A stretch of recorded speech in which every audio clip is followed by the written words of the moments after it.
Video બનાવ્યા, 15 video બનાવ્યા, upload કર્યું, એડિટિંગ કર્યું, મહેનત કર્યું, પણ વ્યૂ ક્યાં, સબસ્ક્રાઈબર ક્યાં? મને યાર અમુક ટાણે એવું લાગે ને કે યુટ્યુબ મારા માટે નથી. આજે હું તમને એક મારી સાથે બનેલી ઘટના કહેવા માંગુ છું, જે દરેક નવા યુટ્યુબર સાથે થાય છે.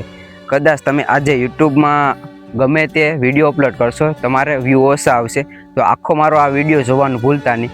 કદાચ યુટ્યુબ તમને જાણવા માંગતું હોય કે સક્સેસ થવા પાછળ કેટલી મહેનત કરવી પડે, તો આ વિડીયો ખાસ તમારા માટે બનાવ્યો છે, તો આખો જોવાનું ભૂલતા નહીં. મિત્રો કેમ છો બધા? મજામાં ને મજામાં જ. સ્વાગત છે તમારું ફરી આપણા એક નવા બ્લોગની અંદર. ફેમિલી થઈ ગયું છે આપણો મસ્ત મજાનું ગુડ મોર્નિંગ તો નહીં પણ ગુડ ઇવનિંગ, કારણ કે અત્યારે જો કેટલા 3-4 વાગી ગયા છે ને, જો અત્યારે હું ખેતર વિડીયો શૂટિંગ કરવા આવ્યો હતો. આખો દી મારી પાસે ટાઈમ નહોતો ને, તો જો અત્યારે યુટ્યુબમાં આપણે સક્સેસ જોતી હોય ને તો આપણે ટાઈમ કાઢવો પડે, ન હોય ને તોય આપણે વિડીયો બનાવવા ટાઈમ કાઢવો પડે.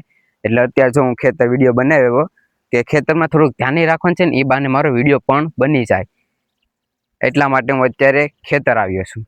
મિત્રો માત્ર યુટ્યુબમાં આપણે છે ને બ્લોગ અપલોડ કરવાથી સક્સેસ મળતી નથી. યુટ્યુબમાં લોકો તમારો વિડીયો જોવો જોઈએ, થંબનેલ જોઈને ક્લિક કરવો જોઈએ. અને ખાસ વાત કે યુટ્યુબમાં વિડીયો જ્યારે આપણો કોઈ મિત્ર કોઈ જોતો હોય ને, ગમે તે, પણ યુટ્યુબમાં અધવચ્ચે કાંઈ અટકો ન જોઈએ. એટલા માટે છે ને હું એક વાતનું ચોક્કસ ધ્યાન રાખીશ કે થંબનેલ હોવું જોઈએ ને કે લોકો અટકી જાય, ટાઇટલ એવું હોવું જોઈએ કે લોકોના મનમાં પ્રશ્ન ઊભો થાય. અને યાર શરૂઆતનો 3 સેકન્ડનો એવું હુક હોવો જોઈએ ને તે લોકોના મનમાં પ્રશ્ન ઉત્સુકતા વધી જાય કે યાર આગળ શું થવાનું છે, આગળ શું થવાનું છે. એટલા માટે શરૂઆતમાં તમે આવો હુક રાખશો ને એટલે તમારો વિડીયો વાયરલ થશે ને થશે. આજ નહીં તો કાલે, કાલ નહીં તો પરમ દિવસ, બાકી તમારો વિડીયો વાયરલ થશે ને થશે. મિત્રો આજે મેં એક ખાસ નિર્ણય લીધો છે કે માત્ર હવે હું છે ને વિડીયો અપલોડ કરવા માટે નહીં, પણ વિડીયોમાં કંઈક ખાસ નવીન હોવું જોઈએ. કે વિડીયોમાં મારા જીવનમાં શું ઘટના બની છે, ખેતરની મુલાકાત, ગામની મુલાકાત, કે એવી જગ્યાએ હું પહેલી વાર ગયો હોય ને ત્યાંનું કાંક ખાસ ઇતિહાસ હોય.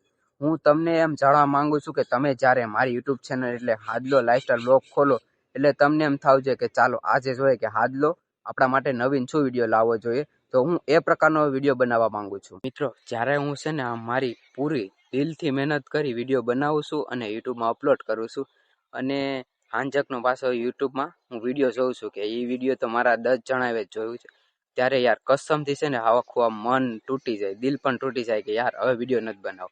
પણ પછી જ મને મનમાં એક એવો વિચાર આવે છે કે આજે 10 વ્યૂઝ હોઈને તું હારી જાય તો તારે 10,000નું સપનું કેવી રીતે પૂરું થશે. તો મિત્રો આપણે છે ને શરૂઆત નાના પગલાંથી જ થાય, એટલે આપણે આપણી મહેનત રોકવાની નથી. આપણે શરૂઆત કરીએ ને તે આપણે નાના પગલાંથી શરૂઆત કરતા હોય.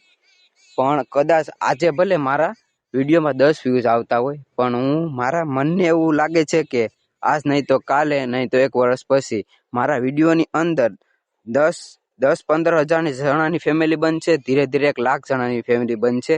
બસ તમે આ જર્નીમાં મારી સાથે રહેજો અને તમે વિડીયો જોવો છો એટલા માટે દિલથી થેન્ક યુ ને આભાર. મિત્રો તમારે પણ યુટ્યુબની શરૂઆતમાં વિડીયોમાં વ્યૂ નથી આવી રહ્યા તો એક વાત યાદ રાખજો, વ્યૂ ઓછા આવી રહ્યા છે, તમે ફેલ નથી થયા, તમે યુટ્યુબના સ્ટેજ પર છો અને તમે મહેનત કરતા રહો, થંબનેલ ને ટાઇટલ સુધારતા રહો, કંઈક નવું શીખતા રહો. અને એક વાત યાદ રાખજો કે અધવચ્ચે કંઈ આપણે યુટ્યુબ જર્ની છોડવાની નથી. એટલા માટે તમે જે પણ વિડીયો બનાવતા હોય તે વિડીયોમાં કન્ટિન્યુ બન્યા રહો, કારણ કે મિત્રો તમારો આગળનો જ વિડીયો તમારી આખી યુટ્યુબ જર્ની બદલી નાખે.